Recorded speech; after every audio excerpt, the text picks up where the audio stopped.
My name is Bond. James Bond. Shaken, not stirred. Do you expect me to talk? No, Mr. Bond, I expect you to die. I'm now aiming precisely at your groin. That's not funny, 007. For England, James? No.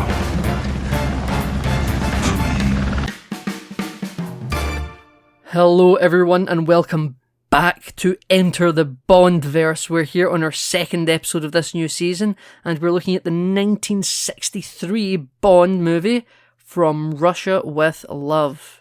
I'm Nathan, I'm one of your hosts on this show today looking at this movie, and I'm joined by the amazingly talented, funny, witty, Canadian-Scottish. Say hello, Kyle. Hello, I am Keel. I am Russian for today. He works for Smersh. I work for Smersh. I don't know what that means. He works for Russian counterintelligence. Ah, right, okay. No, it's me, I'm Kyle. So, Kyle. Hello. So, what a film this is. this is a film. I think this is a marked improvement on Dr. No, personally. It had double the budget. I can tell. Yeah, this feels like a more competent movie. We're refining the Bond formula here. We've got some more of the key elements in here this time. Yeah, this movie feels like a more chiseled experiment of the Bond formula. Mhm. Back in these early days, you know. Yeah. Every new iteration sets some sort of precedent for what the franchise will be for 50 years. Yes. And I mean, I can't complain, you know. I've seen this movie before, you've never seen it before, right? No, I've not seen this one before. So it's less camp than Dr. No, isn't it? It's in some ways, yes. In some ways, it's more camp. Like, because this is the movie that introduces Q, Yes. which I want to say it's amazing that from this introduction, Q is the longest running character in the entire series, right? Or at least the most consistent actor. Yes, his name is something Llewellyn. Oh, God. Desmond Llewellyn? Desmond Llewellyn, thank Christ. What would I do Yeah, without you he here, lasts Kyle? 3 Bonds. Yeah. He lasted all the Bonds through to Brosnan. Uh-huh. I mean, he isn't in the last Brosnan movie, is he? He's replaced by John Cleese. Yeah, he's replaced with John Cleese. But is he in Her Majesty's Secret Service? I can't remember if George Lazenby ever meets him. I've seen that film. I've not seen that film, so I don't know. Yeah, right, well, yeah, so Desmond Llewellyn, Anyway, yeah. great icon of the series. We have a Q. We have gadgets. They're not quite, like, Bond-level crazy gadgets yet. It's just a suitcase or a briefcase with some gimmicks to it. It's like a stun grenade briefcase. It's like a smoke grenade briefcase. Yeah, it's but not even a stun grenade. Isn't it supposed to, like, incapacitate you? If it is, it doesn't work, because it didn't. Yeah. But I do love that scene, though, where he's walking through all the things this briefcase can do. It's a classic Q scene. Yeah, it's got like, okay, 20 well, gold sovereigns in it. 20 gold sovereigns. If you pull out this thing, there's ammunition in the bolts. Yep. If you click this button, a knife will pop out. If you open the briefcase, once you've armed the smoke canister against the magnetic sealed section, it'll explode on you, but then if you twist them horizontally then do it normally, it'll be fine. Yeah. Again, it's low tech compared to where we're going in this franchise with Q's gadgets, but it's a start. And also, we have stuff like, we have Blofeld in this movie, and we don't see his face, we just see him stroking the cat. He's right? not bald, he's never named Blofeld, he's called Number 1. Yes. We have Frau Farbissina. We have Frau Farbissina, yeah, icon of the Bond zeitgeist. Frau Farbissina. It's funny, because I've not seen this movie, but as soon as I saw this character, I was like, oh, this is what Frau Farbissina is based on. Yeah, in some ways you've never seen this movie, in some ways you've seen this movie a lot. Yes. Yeah, absolutely. It's and also with Spectre is a bit more campy because they all have like the knife shoes with poison. Yeah, I guess I think that's because we don't spend a lot of time with these elements of the film, though, do we? No, the movie wants to be more sort of Cold War-y. Yeah, like the Spectre training island is just like in and out of the movie like it's nothing. Then the shoe blades are sort of in and out of the movie like they're nothing right at the end. Yes. I think this movie is played mostly straight. Yes. Mostly. It's not overly silly. Yeah, there is a couple like funny moments, but yeah. Yeah. I mean, listen, he's always got his quips. He's always got his quips. He has some real interesting quips in this one. Oh Which boy, I'm sure does he. we'll get to. Oh boy, does he. Well, this film starts off really I actually think it's a really solid sort of cold open. Yeah, we jump into the action. Yeah, it's a really good nighttime shoot. Yeah, I was thinking that because you made a big deal about nighttime last week. Yeah, exactly. I just think you shooting for night can be just awful, right? They've doubled that budget, and now they know how to do it. Yeah, now it just looks like the moon is just like projecting down onto them. They're gonna get moonburn, and Bond is looking great. Sean Connery's looking fantastic in that tuxedo, skulking around this maze with Do you know who this is, Kyle? This man, the blonde guy. I do not. This is Robert Shaw. You Okay. may know him as the salty old sea captain from Jaws. Ah, I see. Okay. Yeah, there you go, right? What a crossover. What a crossover, yeah. The salty old sea captain from Jaws is actually a Bond henchman. And he's skulking around, and then, like, he kind of shoots the guy. The character's name is Grant, right? Though he pretends to be someone called Nash for a while. He's like an evil James Bond, basically. Yeah, We see a mockery of this fella, a tribute to this fella in Pierce Brosnan's Tomorrow Never Dies. He's like the German sort of naval guy on Carver's secret submarine boat. Michelle Yeoh kicks the shit out of him. That's who I was thinking of, because for most of this movie I thought that guy was Russian, because I don't think we hear him speak until like an hour into the movie. And I just assumed he was Russian, and then it turns out he's not Russian. When they're on the train, and he's like, "Good for you, old boy." Yes. Yeah. I was like, wow, his English accent's really good. Yeah, well, I mean, listen, they're supposed to be expert assassins, like a red room for like men. So I can believe that he could be Russian and just doing a good voice. He might be, but he doesn't drop the voice when he drops the act. So That's true. We're skulking around the night, and then like this James Bond type, he shoots. If it is James Bond, apparently, he shoots over to Grant, and Grant sort of doesn't really react and keeps skulking around. And then they follow him, and then they get into a little fight, and then Bond's dead. And then all these men in black descend from this mansion, like it's like a cult he's infiltrated here. And then we're like getting all the spotlights shine open. Yeah, and then we're getting a Mission Impossible moment, Kyle. It's a mask. It's a mask. It's a Mission Impossible mask. What a twist! I think this mask is very good, actually. Oh yeah, I wasn't saying Mission Impossible is an insult. It's just what it is. Mm-hmm. Very good, very good. That's our Star Trek reference for the episode done, because that was starring Leonard Nimoy back then. They're training specifically to kill Bond. Bond has angered Spectre specifically, so they've made a mask of him just to train their goons to kill James Bond. So they know what he looks like, and it just becomes second nature if they see him out in the wild. This movie is just like a Star Trek 2009 revenge plot. They're angry at Bond because he killed Dr. No. Yes. Yeah, I guess the plot of the whole movie is they just want to... I mean, they also want the decoder, I think. Yeah, they want the decoder as well. It's like they're like getting two birds, one stone, you know? Yeah. So after this reveal is made, we're still not seeing, because this was Sean Connery very briefly, but it wasn't James Bond. Yes. It's about 15 minutes into this movie before we meet the real James Bond. Yeah, so we jumped to chess tournament. Kyle, listen to this big chess arena. I thought it was like some sort of Soviet briefing room in the Red Square. I've seen X-Men First Class. I don't know what those big rooms look like with their big chessboard on the wall. I like the big chessboard on the wall. I bet they just use a digital screen for those these days, and that's disappointing. I want a guy with like, what's that show where they put the letters up on the screen? Countdown? Countdown? I think it might be Countdown. Countdown's the British one with this big clock in the 30 seconds, you know? And you're looking for a vowel and a consonant, and then you got to make sentence out of the words. Yeah, and then they have the lady go over to the walls and click the buttons, and it makes the things appear. Letters appear. Yeah. I think there's a show very similar to this. I think you're thinking of. I don't think you're thinking of Countdown. I know what I'm thinking of Countdown. But that's fine for the purposes of this. Though we can both be talking about Countdown. That can be fine. Yeah. So continue. Yeah. Yeah, I was just saying, I think that's a very classy look to have the guy who has like the big shuffleboard thing and he's moving the pieces around to match what they're doing. They've all got big pegs on the wall, so they all click in. Now, this is what we're doing here. Very stressful, high stakes game, Kyle. Though.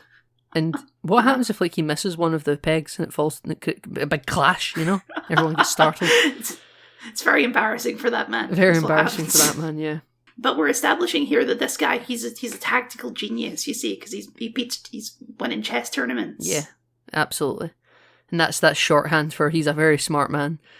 Yes, that's movie shorthand for someone is very smart is they're good at chess. Yeah, absolutely. So he wins the game and gets up to go for a meeting on a boat with a man stroking a white cat. And this is it. This is our Blofeld. This is Dr. Evil himself. Dr. Evil himself. But never called Blofeld, I don't even think in the credits. He's just called number 1. And he definitely is not bald. This is like... we don't see his face, but we do see like sort of the back of his head, and he is a man with hair. Yeah, definitely. Dark hair, yeah. He has the Spectre ring, the octopus on it. Yes. Very interesting stuff there. So, like, all of this is just... I know they're based on books and whatnot, but it definitely feels like a world sort of... They're hitting the ground running with a lot of this stuff. They don't need to introduce a big octopus logo. It's just... that's the ring, you know? Well, it's interesting here because I do think this movie has some weird structural things, which is we have this whole chess scene to establish tactical genius man, but he's not really the main villain of the movie. The main villain is Frau Farbissina. Yeah, number 3. Number 3. She's called... He's number 5. Yeah, he's number 5. I think is the tactical guy. Yeah, he's lower down the pecking order. Her real name is Colonel Kleb. Kleb, I think. yeah. She's my favourite Star Wars villain. She's a separatist. Yeah. But yeah, and they have this plan to manipulate Bond to do stuff. So they're gonna say that they've got a decoder that the British are after. Because Kleb, number 3, Frau Farbissina, she is a turncoat from the Russian military, but she is such an embarrassing turncoat they haven't told anyone. So she basically still gets to walk around the lower quarters of Russian military society pretending that she hasn't been a turncoat. Which, when you think about it, is kind of insane. Yes, yeah. No one knows that she's a traitor up the pecking order because people up the pecking order are too scared to admit it. So she just gets to walk around like nothing happened. She's going to indoctrinate these Russians to basically do Spectre's bidding work because she now works for Spectre. And she's going to get this... They're planning to honeypot James Bond, basically. Yeah, so without Honey Rider. No. And never mentioned again. What happened to her? Tell you who we do see again, though, Sylvia Trench. Sylvia Trench. Yeah, I loved it when she showed up. I was surprised to see her back again. I didn't think we did continuity. It's continuity, Kyle. If we can get Q for 40 years, we can get Sylvia Trench back. Trench for 2 movies. Yeah, and they pumped this puppy out. This is apparently 6 months after Doctor No in the film's continuity, according to Sylvia Trench anyway, because she hadn't seen him in 6 months. And this is 1963, Doctor No 1962. They really... God, they didn't waste a second making this. Though I don't think when they made Doctor No... It does make this scene weird, though, because isn't 6 months ago when they first met, like, they spent a night together and then 6 months later they're acting like they have a long-term relationship. They hooked up once. Yeah, but... You know, they're having a nice romantic picnic by some, you know, convivial British river where... they're smooching in a canoe. Yeah. Where the people on the boat row by with the theme tune to the film playing. Yes, they still have the Bond theme. They still haven't figured quite how to use it yet. Although we do have a more traditional Bond intro this time. Yes, we do. Some naked women, some projecting onto their stomachs the names and the logos of the film. Yes, in a way that's honestly quite hard to read. Yes, it never plays From Russia with Love though until the credits, I don't think. No, it doesn't. Again, like I said, I think it's the melody to From Russia with Love, but it's not like the actual the words, singing the lyrics, voice tune. Yeah. And the gun barrel's a lot more competent. Doesn't feel like it's off center. The Bond sting just plays immediately. You don't it doesn't awkwardly cut in like a second in. Yeah. Like I say, this film just feels like a more competent experience. I will tell you, I don't know if I like this more than I like Doctor No. I think it's a better made film, but I think I found this film had more waffle to it. Like I didn't need. Okay, I mean we'll get into it. I think the biggest problem with this movie is the female lead. Not as an actor, but as a character. Yeah. Well, I can tell you right now, I didn't need anything with any of the Roma gypsy people in it. I cut it all. That's some fluff for sure. Yeah. I think I told you in watching Doctor No that I enjoyed Doctor No on rewatch more than I enjoyed From Russia with Love, because I've historically found Russia with Love a very boring film. And I Okay. think it's because it sags so much in the middle for me. For me, I was into it until they get on the train, and then they spend like 30 or 40 minutes on the train. Yeah, it's more like, I think it's like 30 minutes or something, maybe 25, but I always found the stuff on the train quite funny because, like, he's like, stay here in the cabin. I will go speak to, what's his name? Kerem. Kerem. I'll go speak to Kerem, you stay here. And then he goes out into the corridor to speak to him, and then he's like, okay, I'll see you later, and goes back into the cabin, speaks to, what's it, Tanya? Tanya Romanova, I want to say something like that. So it's like a stage play. It's like there's a fourth wall that's missing there, and he's like, we're watching him just go between the two sets. But it's like he goes back in, he goes back out, he goes back in, he goes back out. Oh, hello, Captain Nash. You know? Well, yeah, okay, so we're jumping way ahead. We here. are. I Thingy, apologise. Kleb, she tricks an actual Russian spy who thinks she's being loyal to Russia into seducing Bond. Yes, and to work for Spectre unknowingly. Yes. Probably going to get her killed, but she doesn't care because she's Frau Verbissina. Well, she says, do this or we'll shoot you, basically. Yes, you will not leave this room alive if you don't agree. Which, it's the way that Tanya is written is just very 60s in a way that kind of brings down the movie. Because, like, the thing of this movie is that she genuinely falls in love with Bond, you know? Yeah. And that just doesn't make any sense because they've known each other for 2 days. Yeah, I don't buy their chemistry, and there's no point to me in the film where it went from fake love to real love, you know? The only part where I buy that she loves this man now is when Frau Verbissina shows up at the end and she's like genuinely on his side. Uh-huh. But every other it doesn't scene... feel earned. Yeah, exactly. Every other scene prior to that, I'm like, she could just be doing a bit. I haven't seen the moment where she turns coat.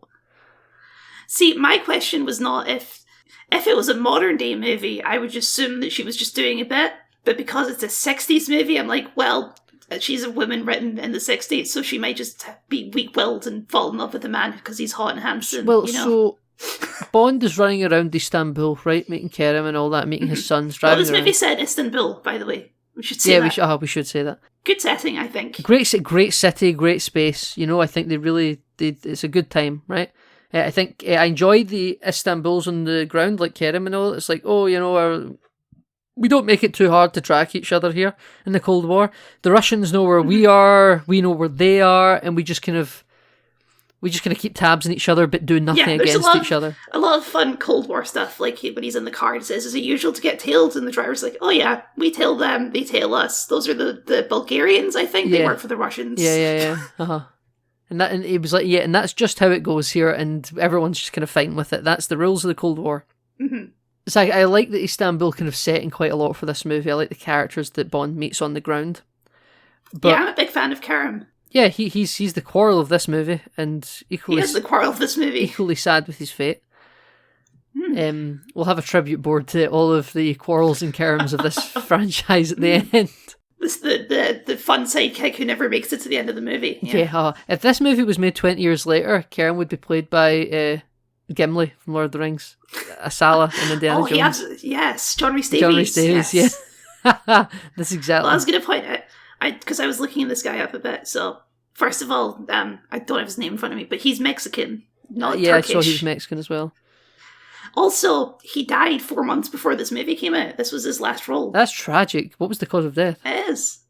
I didn't look up. He was quite young, though. He was 51 when he died. No, that's really young. All that Turkish cigars, probably. I don't know. Mexican cigars. But yeah, no, I like him in this movie. He's fun. Yeah, he is fun. So, Bond arrives, and he's in and around his hotel, and the Bond theme is just really going off its rocker. Yes, he's like investigating his hotel room, and it's just like da da da da da. Yeah, he's like walking through the hot corridors of the hotel. No tension is built at all here. He's like, oh, you know, is there anything? And he tips the bellhop, and the guy leaves, and he's just like moving paintings off walls and everything. And the Bond theme's going for it. What's fun about this though is they give him the wrong room on purpose. Yep. To make him think that like he's outsmarting them. There's some back and forth there, you know? Yeah, absolutely, yeah. Absolutely. Like they're not idiots. They know who's coming.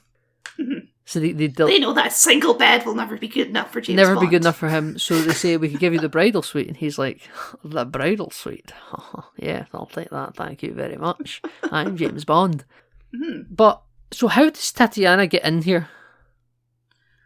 I mean, I guess she is a spy, right? Yeah, I thought she was like some sort of admin girl, though. This is like her big day in the field. This is... Because they promise her a promotion. I was unable to... I thought they brought her in because she was a spy. Right, okay, I thought she was like just some sort of innocent kind of rank and file. Well, that's how office. she acts in the movie, which makes it hard to tell if she's a spy or Well, not. yes, I agree. But when she comes in, she's very modestly dressed when she's speaking to Club. What's her name? Kleb? When she's speaking to Kleb, very modestly dressed, very kind of... She looks like she works in an office to my eye. She reminds me a lot of Last Crusade.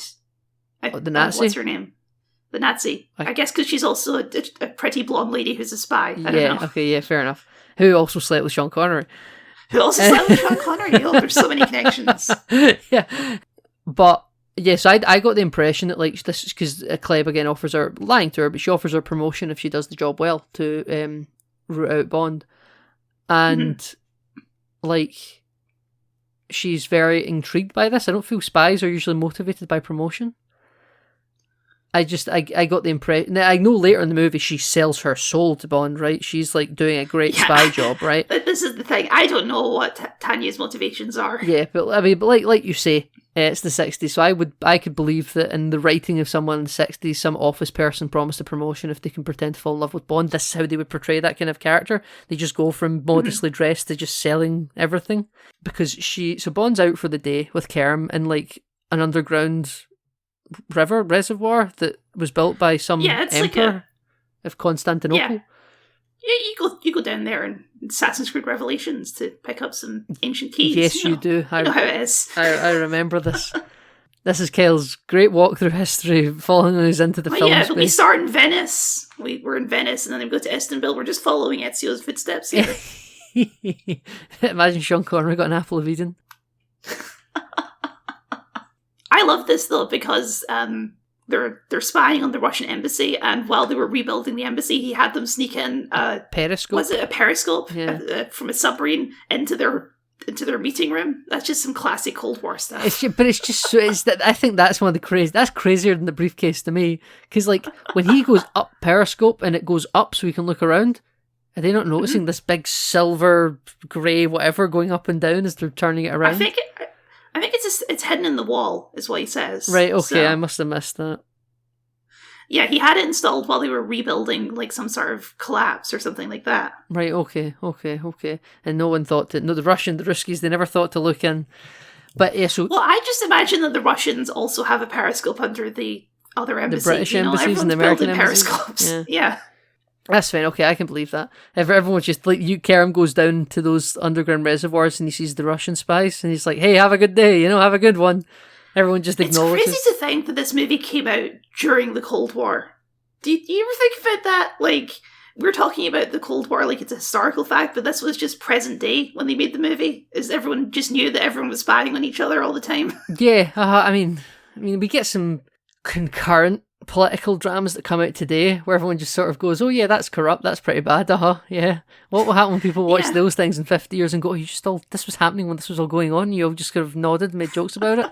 Yeah. Pretty much. But yeah, I mean, like you say with Dr. No, this all happened before the moon landing.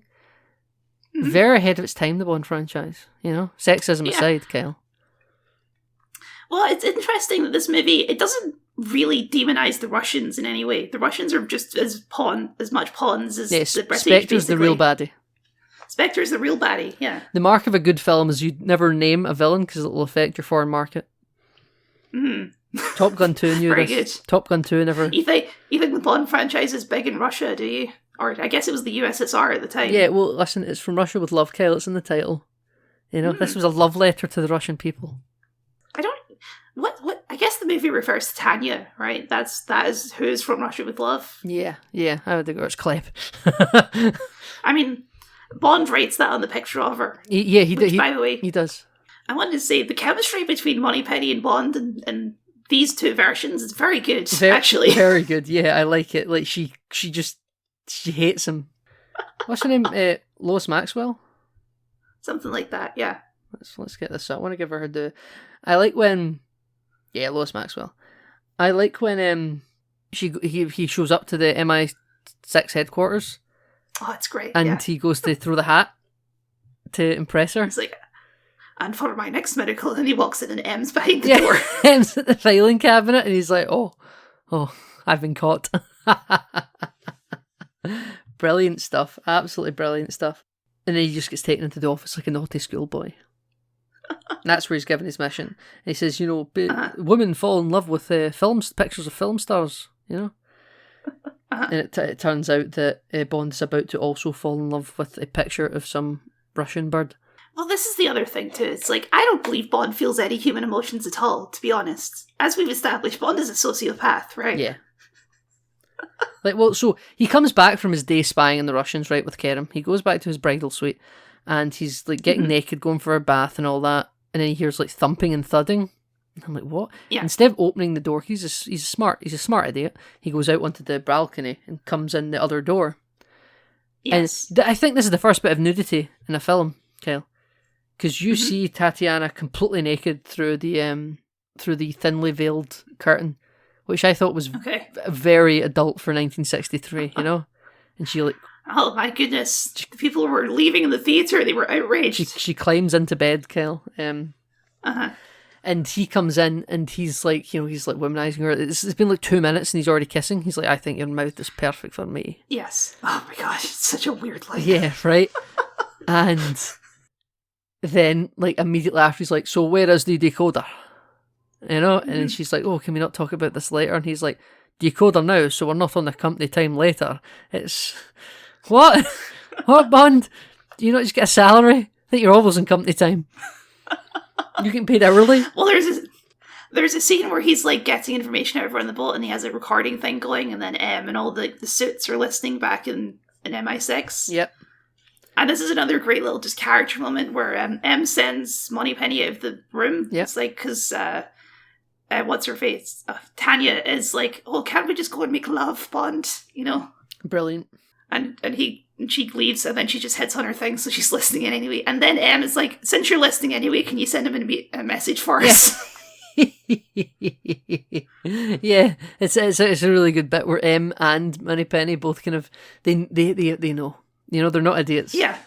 Good yeah, stuff. it's just a little, like, humanizing moment that I really enjoyed, of like, oh yeah, these people know each other, they've worked together for a long time. Yeah, it's not like they're props within the film. They don't exist when you hit cut. Like, they feel real.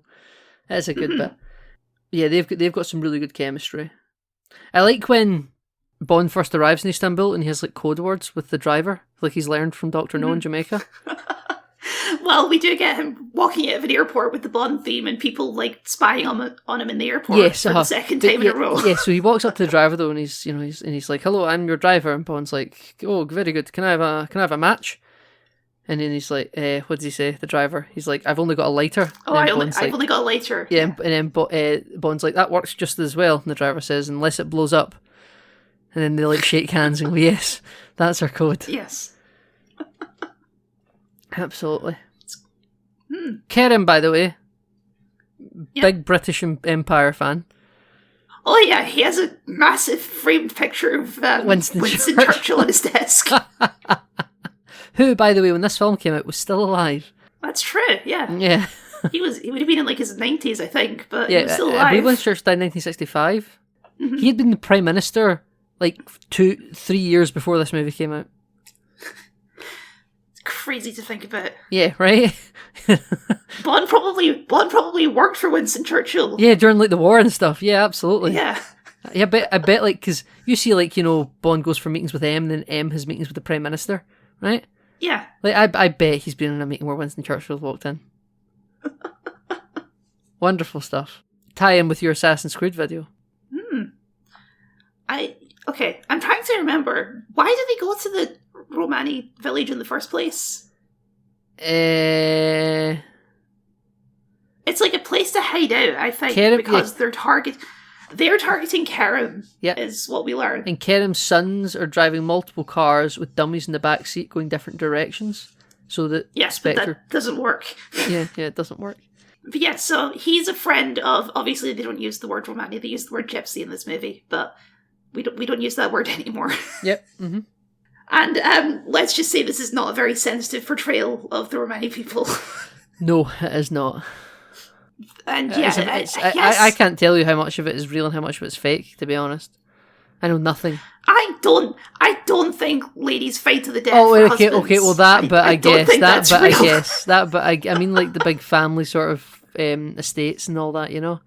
The fight to the death looks something of Star Trek the original series, which we both noted. It does. I have that. It reminded me of the Pon Farm. Yeah.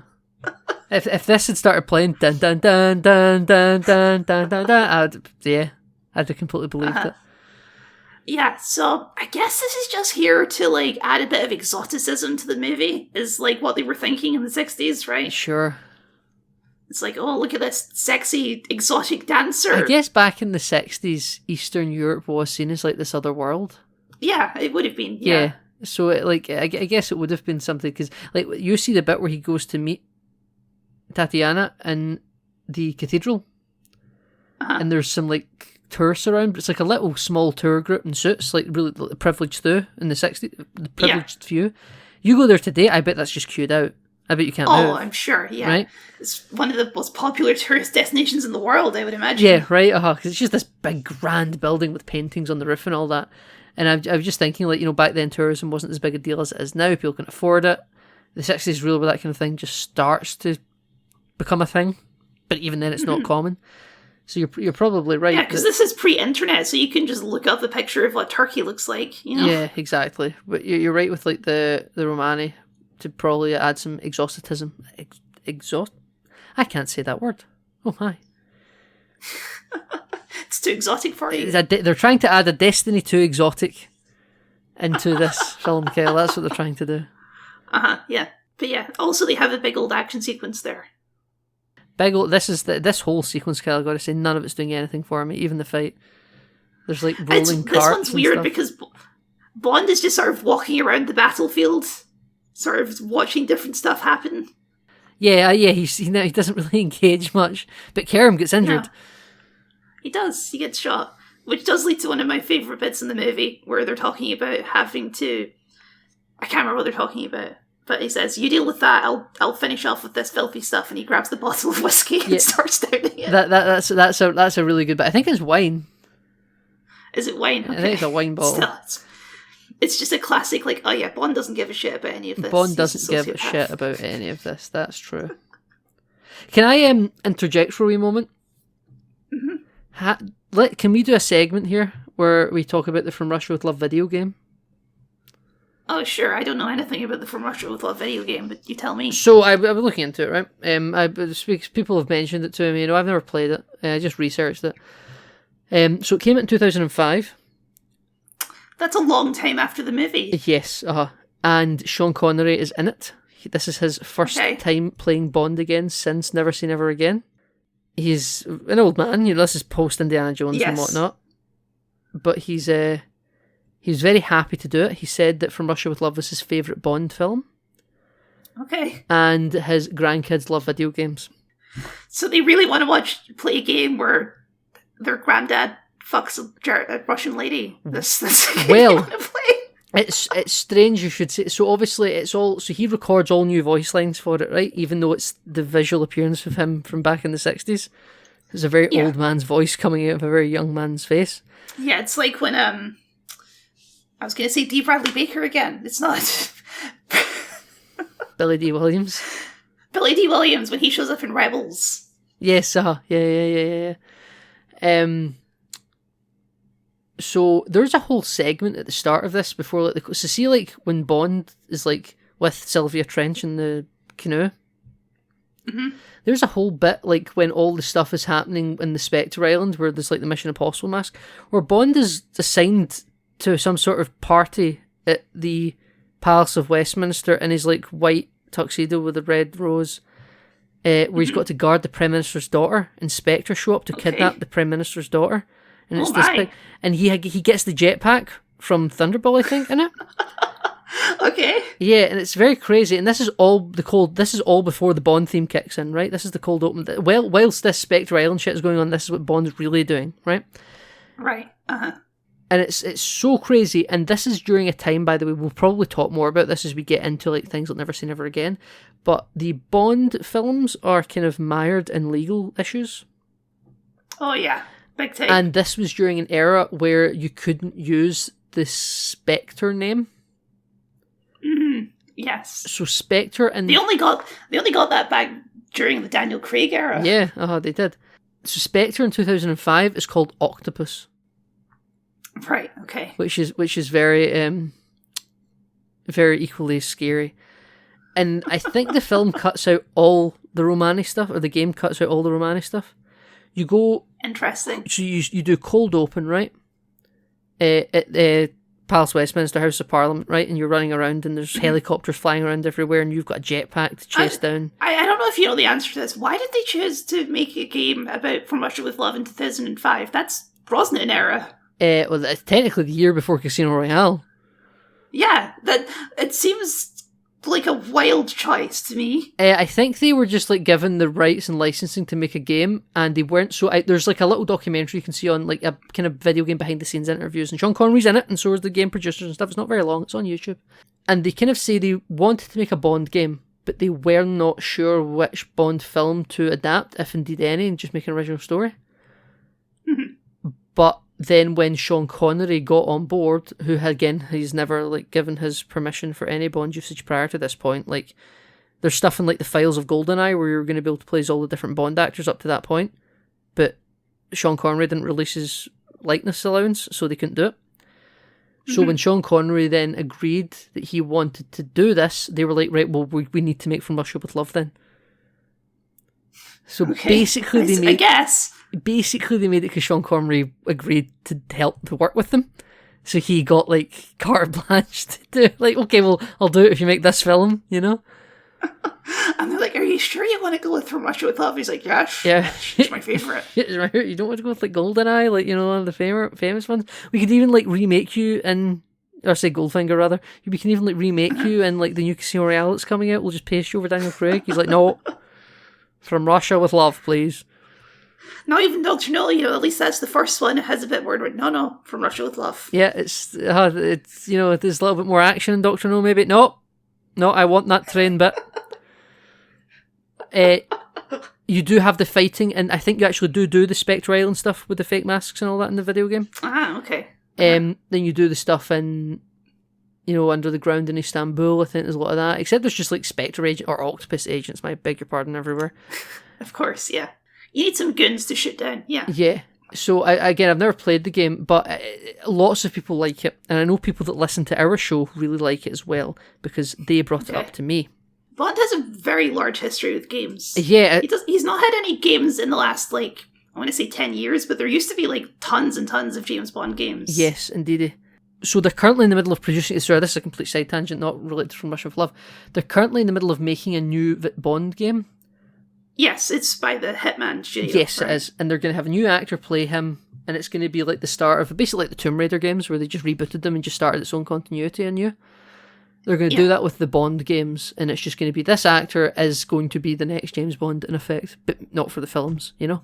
Yeah, this is the next video game James Bond. Yeah, but I think it's the first time it's just going to be an original actor. Like every other Bond game ever made that's always supposed to be the Bond of the time. Yes. Daniel Craig, Pierce Brosnan, Sean Connery.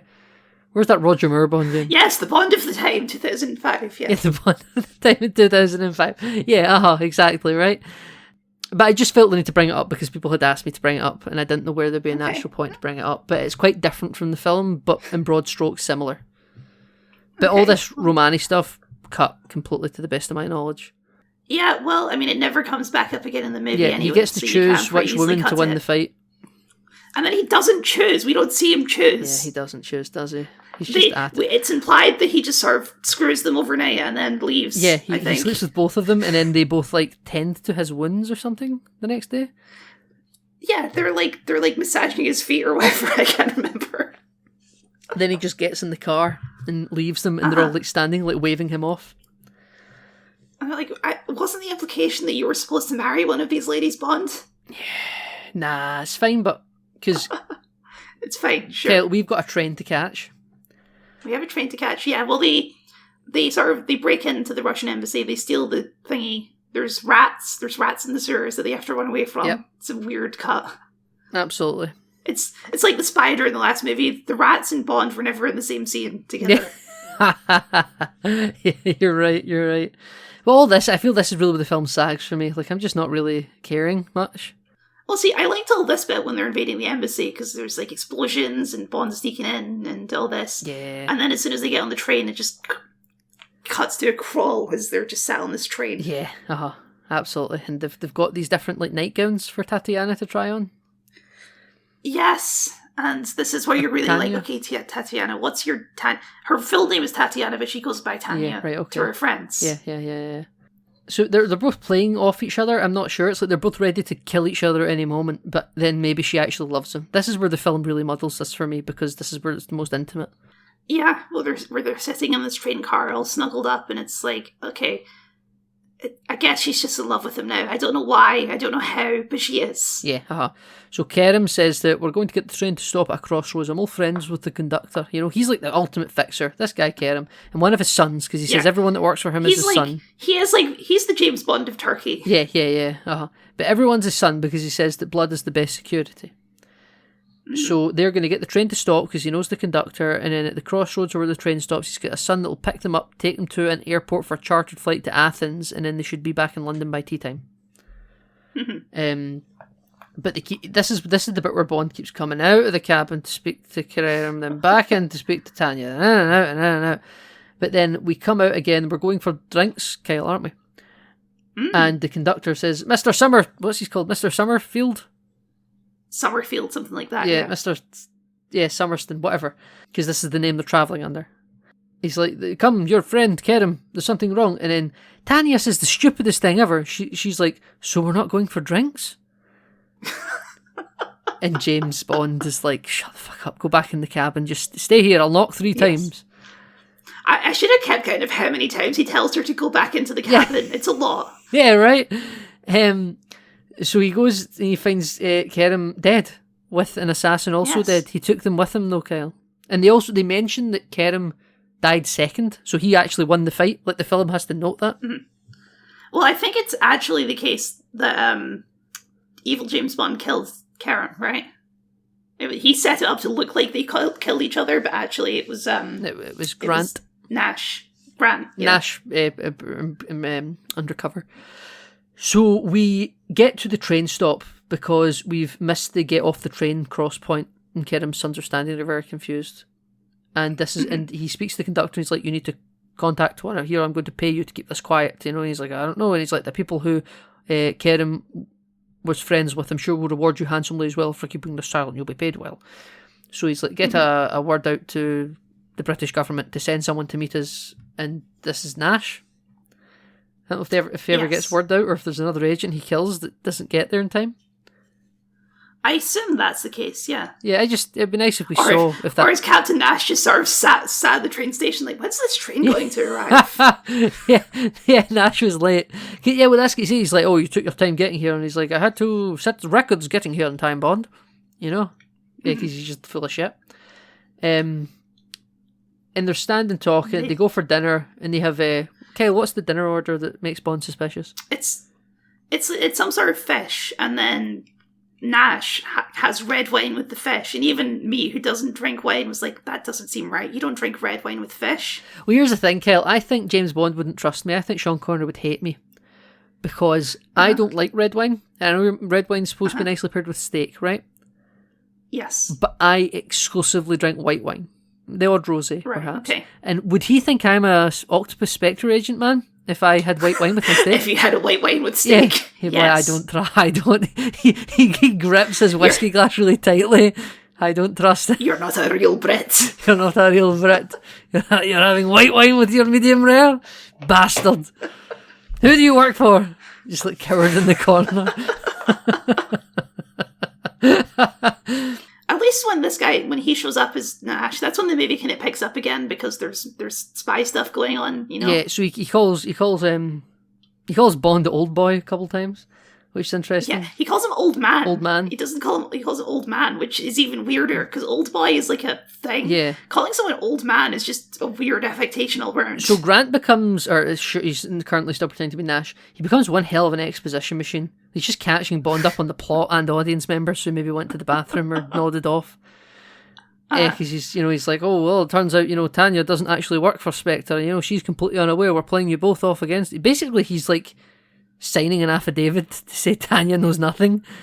It's the part of the Bond movie where the villain explains the entire plot to Bond. Yeah, I think it's just done so obviously here. Sometimes a film can kind of hide it. This film just doesn't. Mm-hmm. So he's got him down, and then Bond, he's like, can I just explain to you via the map here? I've got a map. I'm much better at pointing out to you where we're going. So stupid, Bond, you fucking idiot. Bond's an idiot. Yeah. Keep your gun on him, you dumbass. Yeah, so he's like, oh, okay, well, let me look at this then. And, like, he puts his head down lower than Nash's head is. Like, he's just, like, you're concealing his hand. And he's like, are you short-sighted, Bond? Can you not see the map? You're a British Secret Service agent. And he's, like, getting really close up to the map. And then Nash just judo chops the back of his neck, knocks him out clean, or hits him with the butt of the gun. And he gets back up, and then this is kind of where the exposition model happens. Then they get into a big tussle, don't they? A big fight, Kyle, and they knock through the walls of the cabin. Yes. I actually quite like there's this a shot where Sean Connery is like bashing him against both sides of the door over and over again. It's just, I find it quite humorous. No, I think this fight's quite good actually. Hot take for a 1963 fight. I think it's a good use of the space. I think it looks like it's impactful and effective. I love that Nash has fiber wire in his watch that he pulls out. Mm-hmm. I thought that was a great little 60s spy gadget moment. Yeah, very, very very subtle, but yeah, very effective. All this shit would be on your iPhone now. You pull fiber wire out of your iPhone, yeah. Out of one of the speaker ports, absolutely you would. It's like a device that no one would think twice that you've got on your person at all times, It's kind of the weird thing about the structure of this movie is it doesn't really have like a big action finale. The movie kind of like trails off as opposed to like your big bombast, whereas Doctor No, you had like the big base. All that stuff is like the big finale. Yeah. This movie has a sort of series of weird chase scenes as its ending. Yes, it does, and it kind of picks up and stops and starts. Yeah. So Bond wins this fight, and he says, "You won't be doing this, old man." Yes. Yeah. As he gets a wad of cash. Yeah, as he gets a wad of cash. So we didn't mention this. Nash poisoned Tanya with some sort of sleeping drug. She's just out cold the whole time. And then Bond goes up to her and is like, wake up or I'll leave you behind. She's been drugged, Bond. It doesn't work that way. Wake up or I'll leave you. You can't just wake her up. Wake up, I'll leave you. The emotional peer pressure will get to her and she'll wake up. But so Nash has a plan to get off. So you've got like a truck filled with flowers that's broken down on the line, and the train will stop. And when it stops to help move this guy's truck off the line, this is where Nash gets off. Mm-hmm. But Bond obviously is like, this is Nash's escape. It's time for us to take it because Nash won't be needing it. And he dumps her in a ditch. Yes. And then he's for a hot second there, I thought he was just going to leave her there, and that would have been so funny. Because he hops on the train as it starts moving again to hop off just at the other side of the train track so no one will notice that he's moved. It's quite clever on his part, but visually it does look like he's just dumped her off the train to continue on. And then after the train's moved, he threatens to leave her again. He's like, I'll leave you here. I'll leave you. Yeah. And she's still really unconscious on the side of the train tracks, not knowing what's happening. And there's this guy that was working with Nash, the flower truck man. He's like getting caught with like a bonnet on his face because Bond snaps it closed on him because Bond's an assassin. Yes, and he ties him up with his belt, and then he sticks in the car and says, "Don't run away." Don't run away. Yeah, and then he gets Tanya to sit on the bed of flowers in the back. Very, tranquil. I'm sure for her to sleep off the drugs. Imagine she had hay fever. This would be awful. Well, this leads into like the weirdest action scene in the movie, which is a random helicopter comes to try and blow them up. Yep, and then Bond's pistol turns into a sniper. Yeah, well, he's done that before. Like, he has a scope or like a barrel, and he puts it on the back of the pistol, and then you can put a rifle. I don't think this is how guns work, I'll be honest, but, This is how the guns work in, like, Apex Legends or Mass Effect. Yeah. Yeah. But yeah, because we didn't talk about a classic Bond line where Karam shoots a guy as he's climbing out of a window, and the window is, like, positioned on a lady's billboard. Oh, yeah, so it is. Where her mouth opens. Yeah. And Bond, and he should have kept her mouth shut. It's like, wow, great. Wow, great one, Bond. Bond. Great, good one. Yeah. That only works in this exact circumstance. I love that Karen was using Bond's shoulder as like a brace because he broke his arm during the fight with the Romana. Mm-hmm. And yes, it's but this like sign with the lady on it's advertising like Bob Hope and all that. Aren't they like American senators? I don't know. Yeah, I don't know what it's doing in Istanbul. I really don't know. Yeah. So the window opens right where the lady's mouth is positioned, and should have kept their mouth shut. Brilliant. Yeah, I'm glad you caught us with that because we would have finished this and I never would have brought it up. Well, I was going to say because there's another clip here when he blows up the helicopter, which first I'm going to say was the luckiest shot. This was his Death Star trench run shot. Because if that guy had even just dropped the grenade outside of the window instead of inside, it would have been completely pointless. Yes, oh great, you shot the co-pilot. That doesn't help you at all. Yeah, you shot the co-pilot who had a grenade in his hand, who he'd popped a pin with it already, and he dropped it inside the... Yeah. And it's really violent explosion, because when it crashes, it explodes a second time. Yes. And then Bond says, I'd say one of their aircraft is missing. Okay, Bond, that's just a factual statement. That's not a quip. Yeah, Bond, thanks for stating the obvious, James. Absolutely, yeah. Wonderful, though. Well, I love it. I'm never going to get sick of these. Oh no, Bond's quips are better the worse they are. That's the rule. Yeah. So, like, they're driving away in the boat, Kyle, aren't they? They're being chased by Spectre Coast Guard or whatever. Yes, well, there is a scene where Blofeld fake out kills the chess man. Oh, yeah, so he looks like he's going to kill Kleb, and then he kills number 5. Yes, because I guess all of this was his plan, and then it didn't work. Yeah, this is all number 5's plan, the chess grandmaster. This is why the credibility of his plan is he's good at chess, thus everything he predicts must be true, right? So it doesn't go according to plan. He's like, well, my plan was perfect, and it must have been number 3, Kleb, it must have been her fault. And then Blofeld's giving it the big, well, I'm going to have to kill you, number 3, because he's right, he's good at chess, it's time to die. And his heavy comes in with the blade in the shoe that's toxic, and then just as he's about to swing at Kleb, he pivot and gets number 5. And the chess grandmaster's like, oh no, how could I not have foreseen this? I'm good at chess. And he hits the deck, and then Blofeld's like, we'll need to work in our toxin. I'm making him sound like he's Sean Connery. He's like, we'll need to work in our toxin a little bit here, because 11 seconds, we could invest in a faster acting toxin. You can bring that down, yeah. We can bring that number down. And number 3, Kleb, is like breathing a sigh of relief. She's basically crying in the room. She was like, yeah, I still get to be a villain. Anyway, yeah. Bond is on this boat. They're going to take a boat. They're going to drive this boat all the way to Venice. From Istanbul or wherever, the coast of Istanbul. I don't know. But then they get ambushed by some boat henchmen. Yeah. And we get a bit of a boat chase. And then Bond blows them all up. Because they have excess fuel barrels on the boat. That is their primary reason for knowing they can make it to Venice, right? Yeah, I don't know how they make it to Venice after this, after ditching all the fuel, but they do. Because the boat's lighter, they can go faster, which means they can get there quicker, of course. Okay, sure. But yeah, do you want to say the line he says when he blows all these people up with oil? Oh yeah. I've got to note the next 2 lines, and I was like, what was that? Yeah, he's like, there's a saying in my country, well, there's smoke, there's usually fire. Yeah, Bond, there's fire. What are you talking about? You exploded fuel barrels in the middle of the river. You. It's not even like...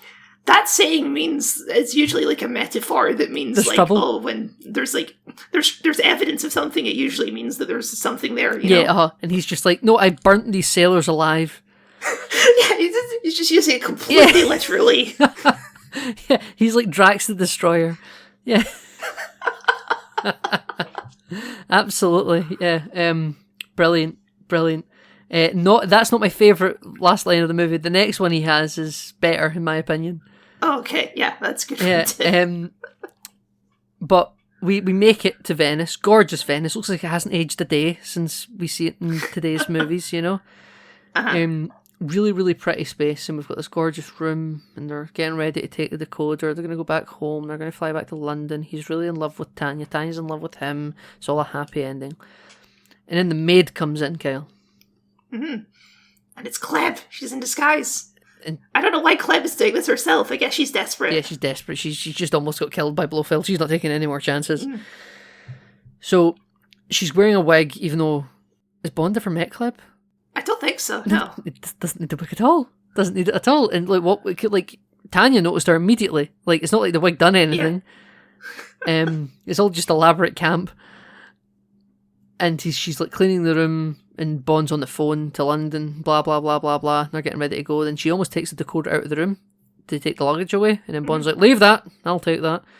And she brings out the gun, and then for some reason, just shoot him. Why not? Just kill him. Yeah, it's a great point. I mean, I guess it's not a silenced gun, so it would bring attention to the room. But bring a silenced gun. Bring a silenced gun, Cleb. Fucking idiot. Or indeed, you could, when he had his back turned, walk up and just stab him with your toxic blade. What's he going to do? He'd be dead. Yeah, she has no reason to spare Bond. Yeah, she actually cleans. She's like cleans under the cigarette ashtray. She like she dusts. She's unpaid labour for this Italian. Just march into the room with 15 Russian soldiers and gun him down. Yeah, well, with all the Spectre henchmen died in that boat crash. Kyle. You have full authority because he stole Russian property. Yeah, exactly, right, exactly. But you're in Italy. I guess. Can't bring Russians. He's got diplomatic immunity. Yeah, it was something like that. But we have, so Tanya's like noticing who this is and all that, and Cleb tells her to go way outside and screams at her. And then she awkwardly stands with the door half ajar, really in frame of the door, so she can get jumped on. Yes. And then the guns... See, I think if this was a better movie, like, Tanya would just follow Kleb's orders here. Yeah. Because then it'd be like, oh, Bond, he really was tricked, you know? It's a lesson Bond has to learn, you know? Yeah. But no. They fall for it. She's head over heels for him. Yeah. And then they have a fight. They have a weird action fight where Bond's clearly stronger than this woman. But... Well, it's funny because she pulls out the poison dagger in the shoe and he holds her back with like a chair, like she's a wild animal. Like she's a lion. Yeah. But we get her, don't we? What do we do? Do we shoot her? What do we do? Tanya shoots her. Tanya shoots her, yeah. So Tanya gets the kill. Yes. Good for Tanya. This is strong feminist movement in this film, right? Yeah, and then she's like, horrible woman. Horrible woman. And Bond, my face. You gave me with a smokeless fire, but I just. Oh, I love this line so much. Yeah. He goes, "Yes, she's had her kicks. Brilliant. Brilliant stuff, Bond. Just keep them coming." Like, Tanya has a really sincere line about how she was just horrible. She was an evil woman. And because of her poison blade. She's had her kicks. Good one, Bond. Oh, Bond. And we get some real aggressive rear screen projection as they're on a canoe going down, or a gondola, whatever it's called, going down the canals of Venice. It's not even. It's just sort of sailing away from Venice. They're on Venice is in the background. Yeah, no, but it's not in the background. They're going down one of those bits where like it opens up into like a square. Oh yeah, it's like, Bond, behave yourself. We're being filmed, and he says, "Oh, not again." Not again. And he brings out the film that they've got from the first time, and he's like looking at it. Yes, well, we didn't mention this. They were being secretly filmed in the bridal suite because they were going to blackmail him with a sex tape or something. Yeah. I can't remember the plan. Yeah, neither can I. And he's got that tape for some reason. Oh, right, no, they were going to frame it as a murder-suicide because they were going to say that she was blackmailing him with the sex tape, so he killed her and then he killed himself out of guilt or you're right. Something. That was the chessmaster's grand plan. The chessmaster's grand plan, you're correct. So he drops the tape into the water and does this really awkward fishtail wave. It's so weird. It's so weird. It's like this fishtail thing that he does with his hand. Yeah, sideways. It's like he does a little snake with his hands. Yeah, it's the campest thing Bond ever does, let me tell you. Yeah, and once again we end with Bond on a boat having sex with a lady. Yeah. Second time in a row. But there's like a person rowing this boat. They're right there. And you're like in the middle of Venice. You're not isolated. No. He's just into voyeurism, I think, that Bond. But Kyle, we get something surprising in the titles, in the credits, Kyle. We do. We get a Bond's. Okay, I need a thing we need to set a rule on language that we're going to use here, right? Okay. Because to me, the Bond theme is like the composed na na na na. That's the Bond theme, right? So how do we refer to Bond themes that are exclusive to each movie? This film's Bond song. Bit wordy. Bond song? The Bond song. Yeah, I like the Bond song. Yeah. Okay, we'll go with Bond song, yes. I didn't realise this movie had one, so when it started at the end, I was like, oh, he's singing From Russia With Love. There is a Bond song. Yeah, it's because they weren't into big, drawn-out intros back then. Not yet, anyway. Not yet. We're going to kick that off next week, I believe. Yeah, kind of, yeah. Uh-huh. But yeah, no, but that's what I was going to tell you. What I was really trying to get at, Kyle, was the credits say James Bond will return in Goldfinger. Like, unlike in Doctor No, I know like they really made this film quickly after Doctor No. They never like confirmed what the next one was going to be, I don't believe. This one's just like, Goldfinger's coming. You're getting a third one. We're really optimistic about this. You know? And this was a critical and commercial success, by the way. People loved this one back in the day. Oh yeah. I can see that. Mm-hmm. Yeah, so can I. I was going to say too, I didn't mention this last week, I'm always shocked by how short credits are for old movies. It's like, it scrolls for like a minute and then the song still has 2 minutes left, so they just show a tracking shot of Venice while the song plays and there's no credits left. Not everyone got thanked back then, Kyle. That's true, yes. No. I forgot. They weren't quite as diligent with their credits. They weren't as unionised. Yeah. Absolutely. You just got the people that had power in the industry to get their name here. Well, Kyle, that's it. That's From Russia with Love. That's From Russia with Love. You like this more than Doctor No, you're pretty sure in that, yeah? I did, Okay, yes. good. I think this is a more fun movie than Doctor No. Doctor No was a lot of geology. I don't know. I think this is a much more competently produced and directed film. I think everything about this film sort of throws up thumbs up in terms of its quality, but just because of its pacing in the middle, really I just kind of get quite bored with it in a way that doesn't happen to me in Doctor No, I'm going to admit, but that's a subjective thing for me. Sure, yeah. So I would say that this film may be technically better, but just enjoyment level, I think Doctor No carries me longer. That's fair enough. But yeah, so Kyle, where can the people find you online? Well, first of all, they can find me next week when we do GoldenEye. No, Goldfinger. We're going to do that so much. Goldfinger is the movie we're doing next. Yeah, that's a big time jump. Yeah, we're doing Goldfinger next week, absolutely. 1964's Goldfinger. Yeah, absolutely. We took a year off to get this one right. Oh, no, we didn't. This was 1963. Right, we're just rolling back into it again, right? Okay. I think so, unless I misspoke. No, yeah, it's 1964. You're right. But, Kyle, where can we find you online? Everyone knows we're doing Goldfinger next week. Why wouldn't we? Yes. People can, of course, find me at Kyle the Scott on YouTube, where I do video essays and game critiques. I did set up a Blue Sky account, so you can follow me at Kyle the Scott on Blue Sky, I suppose. Brilliant. I'm following him over there, everyone. Yes, very good. And, well, speaking of that, Nathan, where can the people find you online? The people can find me online, as always, on all social media hosting platforms, apart from Hive, for reasons that we just discussed on Blue Sky. You can see that thread exchange for a little hyucks. Get your hyucks there. But I'm on Blue Sky, Mastodon, Threads, Twitter, having great fun, chatting away. I'm also trying to continue my upkeep of the Name No Included Twitter account, at the Name No Included. Couldn't get the T. But that's been completely rebranded and updated for Enter the BondVerse. All current and up-to-date stuff being posted there. That's where you can find our show regularly, programming advertised. But thank you, everyone, so much for listening. You can check out our entire back catalogue online for Enter the Snyderverse, where we went through all the films in DCEU. We just put out a bonus episode for the Penguin recently. We've just finished Enter the X-Verse for all the Fox X-Men era movies, all the way from X-Men to Deadpool 3, Deadpool Wolverine. And of course now, that's us making our way through the BondVerse. Thank you everyone so much for listening, and you can catch us next week for Goldfinger.